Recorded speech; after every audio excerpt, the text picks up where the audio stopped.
வேலை பார்க்கணும். வயல் வேலை பார்க்குறது அசிங்கமாக நினைக்காதீங்க. ரொம்ப கஷ்டப்பட போகிறோம். ஏன்னா விவசாய வேலை செய்கிறதுக்கு இன்றைக்கி ஆளே கிடையாது.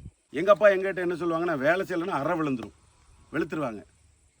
ஆனால் இப்போ உள்ள ஜென்ரேஷனுக்கு நம்ம என்ன சொல்லி கொடுத்துருக்கோன்னா, நான் பட்ட கஷ்டம் என் பிள்ளைகள் படக்கூடாதுன்னு நினைக்கிறது மிகப்பெரிய தவறு. வேலை செய்ய விருப்பம் இல்லாத ஜெனரேஷனாக இருக்குது. இன்னைக்கு இருக்கிற ஜெனரேஷன்கிட்ட வேலை செய்ய விருப்பமே கிடையாது, சுத்தமாக விருப்பம் கிடையாது. ஃபர்டிலிட்டி சென்டர், கருத்தரிப்பு மையம் ஒரு கேள்விக்குரிய மைண்டில் வச்சுக்காங்க. வணக்கம் ஃப்ரெண்ட்ஸ். இன்றைக்கி நான் ஒரு விஷயத்தை முக்கியமாக எனக்கு எப்படி மனசில் தோணுச்சு அப்படியே பேசணுன்றது தான் இன்றைக்கி உள்ள கருத்து. ஏன் இன்றைக்கி இந்த பதிவை போடுறோம் அப்படின்னா அதுக்கு ஒரே காரணம்தான். என்ன காரணம் அப்படின்றத நீங்கள் புரிஞ்சுக்கிடணும். இன்றைக்கி நம்ம மக்கள் வேலை செய்ய மாட்டேன்றாங்க. விவசாய வேலையா, அது ஒரு வேலையா அப்படின்னு கேட்கக்கூடிய நிலைமை இன்றைக்கி தமிழ்நாட்டுக்குள்ளே வந்திருக்கு. இந்த விஷயத்தை நம்ம மாற்றலை அப்படின்னா சரியா, விவசாயத்தை யார் செய்யணும் அப்படின்றது ரொம்ப ரொம்ப முக்கியமான ஒரு கேள்வியை நம்ம எழுப்பிக்கிடணும். விவசாயத்தை யார் செய்யணும் அப்படின்னா எல்லாருமே செய்யணும். ஏன்னா இன்றைக்கி உள்ள சூழ்நிலையில் விவசாயம் செய்ய மாட்டேன், எனக்கு அது பிடிக்கலை, இல்லைன்னா எனக்கு அது அதெல்லாம் என்ன வேலையை செய்கிறதா அப்படின்னு சொல்லி ஒரு கேள்வி இன்றைக்கி எல்லாருமே எழுப்புறாங்க. என் மைண்டில் ஒரு விஷயம் எனக்கு இன்றைக்கி தோணுனதை, சரி இன்றைக்கி எப்படியா அந்த பதிவை போட்டுறணும் அப்படின்ற மைண்ட் செட்டில் தான் மனநிலையில் வந்ததுனால தான் சரி இந்த வீடியோவை எடுத்து நினச்சி மக்களுக்கு ஒரு உண்மையான ஒரு விழிப்புணர்வை கொண்டுட்டு வருவோம் அப்படின்ற ஒரு சிந்தனைக்கு நான் வந்தேன். நீங்கள் பார்த்தீங்கன்னா பழைய காலத்து மக்கள் வேலையை எப்படி செஞ்சாங்க, அவர்கள் வேலை செய்த விதம் எப்படி அப்படின்னு பார்த்தீங்கன்னா, பழைய காலத்தில் மக்கள் கடினமான உழைப்பாளியாக இருந்தாங்க. அதனால தான் 80 வயசு 90 வயசு 100 வயசு வரைக்கும் உயிரோடு இருந்தாங்க. கடினமான உழைப்பாளிகள், சரிதானா? அப்போது இன்றைக்கி இருக்கிற ஜெனரேஷன் எப்படி இருக்குது அப்படின்னா என்ன நினைக்கிறாங்க, ஏன் இந்த பாயிண்ட்டை நான் கொண்டுக்கிட்டு வர்றேன் அப்படின்னா அதுக்கு ஒரு முக்கியமான பாயிண்ட் இருக்குது. நான் எங்கள் அப்பாட்டெல்லாம் நிறையா விஷயங்கள் கேள்விப்படும் போது எங்கள் அப்பா என்ன சொல்லுவாங்கன்னா, 1 ரூபாய்க்கும் 2 ரூபாய்க்கும் 1 பைசாவுக்கும் 2 பைசாவுக்கும் நாங்கள் வேலை பார்த்துருக்கோம் அப்படிம்பாங்க. எங்கள் அப்பாவுக்கு இப்போ 89 வயசு ஆயிடுச்சு. எங்கள் அப்பாவுடைய ஜென்ரேஷனில் நான் இருக்கேன், என் பையன் இருக்கான். இந்த ஜென்ரேஷனில் நீங்கள் பார்த்தீங்கன்னா எங்கள் அப்பா சொல்கிறாங்க, நான் 1 பைசாவுக்கு வேலை பார்த்தேன் அப்படின்றாங்க. இன்றைக்கி அப்படி நிலைமை கிடையாது. இன்றைக்கி ஆகார தன்மைகள் மாறிடுச்சு.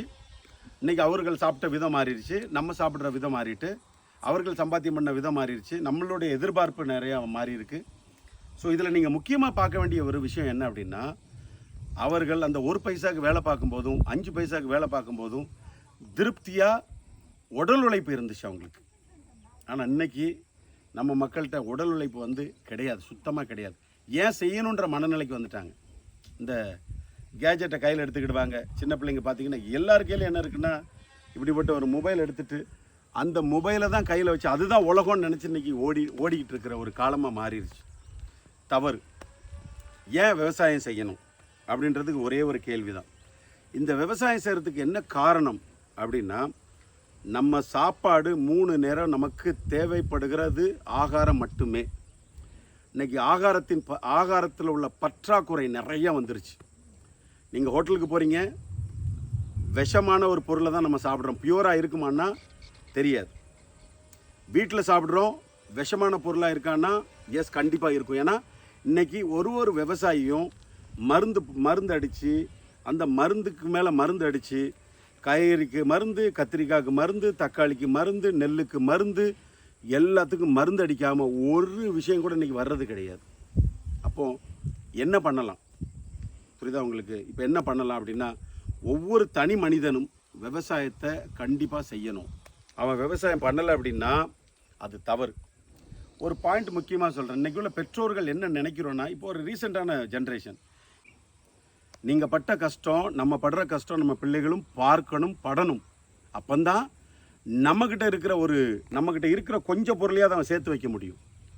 இல்லைன்னா அவன் என்ன செஞ்சிருவான், சோம்பேறியாக மாறிடுவாங்க. ஸோ அதனால் நான் பட்ட கஷ்டம் என் பிள்ளைகள் படக்கூடாதுன்னு சொல்லி என்ன செய்யாதீங்க, அந்த வார்த்தைகளை சொல்லாதீங்க. ஆகாரத்தின் தன்மை இன்றைக்கி பார்த்திங்கன்னா விஷமாக மாறிடுச்சு. அப்போது நம்ம என்ன செய்யலாம் அப்படின்னா, கண்டிப்பாக ஒவ்வொரு தனிநபரும் அவர்களுக்கு அப்படின்னு சொல்லி ஒரு சின்ன தோட்டமாவது இருக்கணும். ஒரு 10-20 தொட்டிலையாவது காய்கறி போட்டு, நாட்டு விதைகள் வாங்கி காய்கறி போட்டு அதை வளர்த்து அதை சாப்பிடணும்.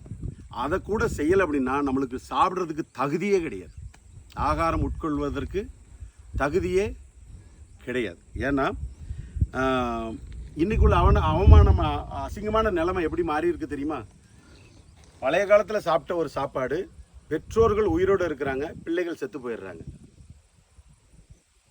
பெற்றோர்கள் பிள்ளைகளை அடக்கம் பண்ணக்கூடிய சூழ்நிலை வந்துருச்சு. என்ன காரணம்னு நினைக்கிறீங்க? ஆகாரம் மட்டும், ஆகாரம் தான், வேறு எதுவுமே கிடையாது. பெற்றோர்கள் என்ன செய்கிறாங்க? உயிரோடு இருக்கிறாங்க. எங்கள் அப்பா அன்னைக்கு உயிரோடு இருக்கிறாங்க, எனக்கு 2 அண்ணன் இறந்து போயிட்டாங்க. காரணம் என்ன? ஆகாரம். நல்லா புரிஞ்சுக்காங்க, புரியுதா? ஸோ ஆகாரத்தின் தன்மை நம்ம கண்டிப்பாக மாற்றணுமானா மாற்றியே ஆக வேண்டும். இவ்வளவு கஷ்டப்படுறோம், யாருக்காக வேண்டி கஷ்டப்படுறோம்? நம்ம இன்னைக்கு எல்லாருக்கும் இது ஒரு பொதுவான ஒரு கருத்து தான். யாருக்காக வேண்டி கஷ்டப்படுறோம்? நம்ம பிள்ளைகள் நல்லா இருக்கணும்னு கஷ்டப்படுறோம்.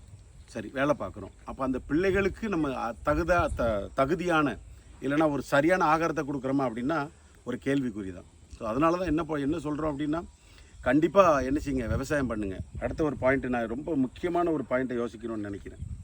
இன்றைக்கி நம்ம நாட்டில் பார்த்திங்கன்னா, தமிழ்நாட்டில் பொதுவாக, நம்ம தமிழ்நாட்டில் வந்து நாற்று நடுறதுக்கு, களை பறிக்கிறதுக்கு, இல்லைன்னா நம்ம நாட்டில் வந்து மண் வெட்டி வச்சு வேலை செய்கிறதுக்கு ஆள் இல்லையா? இன்றைக்கி நீங்கள் பார்த்தீங்கன்னா வட மாநிலத்துக்காரங்க தான் என்ன செய்கிறோம், நம்ம வச்சு வேலை பார்த்துக்கிட்டு இருக்கிறோம். சரியா? சரி, வட மாநிலத்துக்காரங்க நம்மகிட்ட வேலை பார்க்குறாங்க, தவறு கிடையாது. ஆனால் அப்போ உன்னுடைய உரிமை எங்கே போச்சு? உன்னுடைய வேலை எங்கே போச்சு? நீ செய்கிற வேலை என்னாச்சு? அப்போ நம்ம என்ன செய்கிறோம்னா, நம்ம வேலை செய்யாமல் இருக்கிறோம் அப்படின்றது தான் கருத்து. நம்ம கண்டிப்பாக வேலை செய்யணும். ஒவ்வொரு நபரும், தனிநபரும் தன்னுடைய வீட்டை பாதுகாப்பதற்கு என்ன செய்யணும்? கண்டிப்பாக விவசாயம் பண்ணி, விவசாயன்றது வந்து ஒரு பெரிய எனக்கு ஒரு 50 சென்ட் இடம் இருக்கணும், 1 ஏக்கர் இடம் இருக்கணும் அப்படின்றதுலாம் கிடையவே கிடையாது. விவசாயம் என்பது ஒரு ஒரு ஒரு ஒரு ஒரு 5 அடி இடம் இருந்தால் போதும். ஒரு 5-10 தொட்டி வாங்கி அந்த தொட்டியில் காய்கறியை வளர்த்து உங்கள் வீட்டுக்கு தேவையான காய்கறிகளை நீங்களே உற்பத்தி பண்ணணும். அதை கூட நம்ம பண்ணலை அப்படின்னா தவறு. சரியா? அப்போது இன்றைக்கி வந்து நிறைய பிள்ளைகள் என்ன பண்ணுறாங்க அப்படின்னா, எனக்கு படிப்புக்கு ஏற்ற வேலை இல்லை அப்படின்னு நினைக்கிறாங்க. படிப்புக்கு ஏற்ற வேலை என்ன? ஒரே வயிறு தானே, நம்ம சாப்பிடக்கூடிய ஆகாரம் ஒரே ஆகாரம் தானே. அது என்ன படிப்புக்கு ஏற்ற வேலை?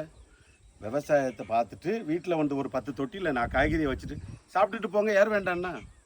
சரியா? ஸோ அதை கூட நம்ம செய்கிறதுக்கு தயாராக இருக்கிறோமா அப்படின்னா எனக்கு தெரியல. அதனால் என்னுடைய கருத்து என்ன அப்படின்னா, விவசாயம் ஒவ்வொரு தனிநபரும் பண்ண வேண்டும். வயல் வேலை பார்த்தா தான், உடல் உழைப்பு இருந்தால் தான், அந்த வேர்வை சிந்தினா தான் அதில் ஒரு திருப்தி கிடைக்கும். இன்றைக்கி வீட்டுக்கு வீடு என்னது இருக்குது? சுகரு, ப்ரெஷர் இருக்குது. காரணம் என்ன? எங்கள் அப்பாவுக்கு இன்றைக்கி 89 வயசாயிருச்சு, அவருக்கு ஒரு வியாதி கிடையாது. சரியா? ஸோ அப்போது அந்த காலத்து சாப்பாடு, இந்த காலத்து சாப்பாடு, ஏன் இந்த கருத்தரிப்பு மையம் இவ்வளவு இன்றைக்கி ஒரு பெரிய டாப் மோஸ்ட் பிஸ்னஸாக போய்கிட்டு இருக்கு? ஆகாரம், சாப்பாடு. சரியா? நீங்கள் சாப்பாடை சரியாக சாப்பிட்டா மட்டும்தான் ஆரோக்கியமாக இருக்க முடியும். ஆரோக்கியமான வாழ்வு தான் என்ன செய்யணும், நமக்கு முக்கியமாக தேவை. நாங்கள் உண்மையிலேயுமே இன்றைக்கி இந்த இயற்கை நர்சரி ஆரம்பித்ததுக்கு காரணமே ஒரே ஒரு நோக்கம் தானே தவிர, பணம் சம்பாத்தியம் பண்ணுறதுக்கு 1000 வழி இருக்குது. ஆனால் இந்த நர்சரியினுடைய கான்செப்ட் என்னென்னா, அவரையும் நம்ம நாட்டில் இருக்க ஒவ்வொரு மக்களையும் விவசாயிகளை மாற்றணும். இயற்கை நர்சரியுடைய நோக்கம், எங்களுடைய தனிப்பட்ட நோக்கமும் அதுதான். பொதுநலமான ஒரு சிந்தனை தான். அதனால் விவசாயம் பண்ணுங்கள், விவசாயத்துக்கு முக்கியத்துவம் கொடுங்க. உங்களுக்கு என்ன தேவைன்னாலும் சரி, நீங்கள் இயற்கை நர்சரியினுடைய அந்த நம்பர் கீழே இருக்கும், நீங்கள் கான்டாக்ட் பண்ணுங்கள். உங்களுக்கு ஃபுல் சப்போர்ட் பண்ணுறதுக்கு நாங்கள் ரெடியாக இருக்கோம். Thank you so much.